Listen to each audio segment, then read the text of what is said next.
That is, 29 years after the recession we had to have comes the one we couldn't avoid. Is Australia in recession today? The answer to that is yes. Josh Frydenberg didn't utter the R word, instead painting the grimmest of pictures. This was the Economist's version of Armageddon. In the first 3 months of the year, Australia's economy shrank by 0.3%, the first negative quarter since 2011.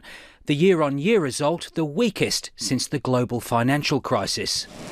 The March quarter had it all. Flood, fire, drought, and now the coronavirus pandemic. The education and tourism sectors were struck first by COVID-19 when arrivals from China were banned in February. Tougher distancing restrictions in March forced the closure of pubs, cafes, restaurants and some shops.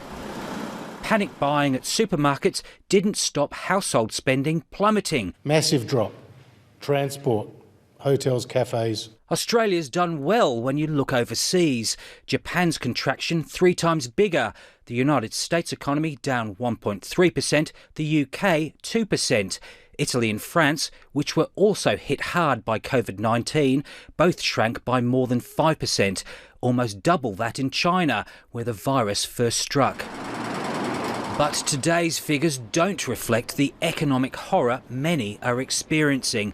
The current quarter will be awful. Far more severe than what we have seen today. But it's really a consumption story. Treasury's expecting the economy to shrink 10% in the June quarter, bringing almost 3 decades of uninterrupted growth to a shocking stop.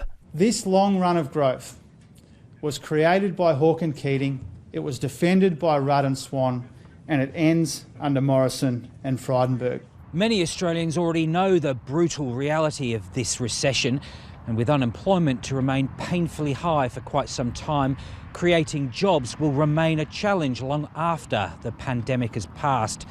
To that end, employers and unions today held the first of several meetings to see if they can agree on how workplace laws can be changed to make that easier.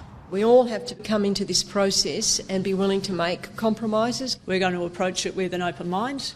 We're going to approach it in good faith. A new era of consensus? Too early to tell. Andrew Probyn, ABC News, Canberra.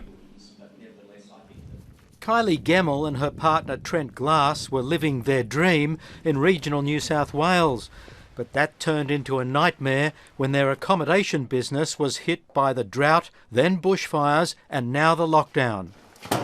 The tap was literally just turned off.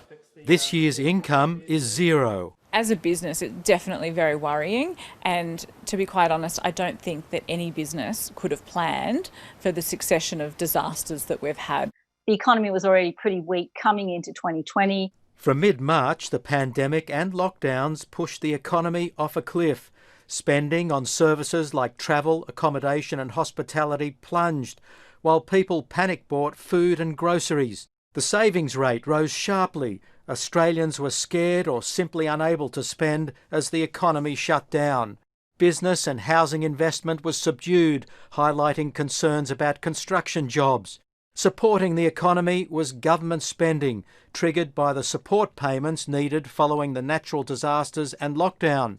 Trade was also a positive because our exports proved more resilient than imports, which fell sharply because the economy was so weak.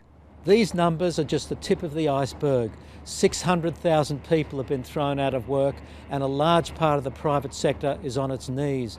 It means government support will need to remain in place for some time to come. Elevated debt levels, low productivity, weak wages, all of that's still there when we come out. Kylie Gemmell is hoping the worst is over as restrictions are eased. People were just desperate to get away. I think everyone was sick of being in lockdown, and our bookings have been strong. What could possibly go wrong? Philip Lasker, ABC News.